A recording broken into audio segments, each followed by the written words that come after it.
Hi hi friends, ரொம்ப நாள் கழிச்சு இன்றைக்கி வந்து நம்ம வீடியோ எடுக்கிறோம். அம்மாவுக்கு வந்து மேக்கப் பண்ணி விட போகிறோம். வாங்க பார்க்கலாம். ஃபர்ஸ்ட் வந்து ப்ரைமர் கொடுக்கலாம். ஸோ நம்ம ஃபேஸில் வந்து அப்ளை பண்ணிக்கலாம்.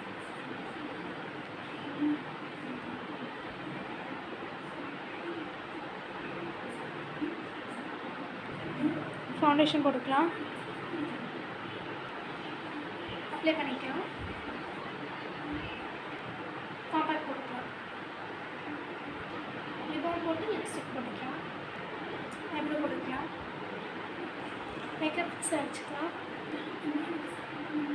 இதாங்க அவுட்லுக் எப்படி இருக்குன்னு சொல்லிட்டு கமெண்ட் பாக்ஸில் கமெண்ட் பண்ணி ரொம்ப நாள் ஆச்சு வீடியோ போட்டு. ஸோ கொஞ்சம் வந்து ஒர்க் இருந்ததுனால நம்மளால் போட முடியல. இனிமேல் கண்டினியூஸ்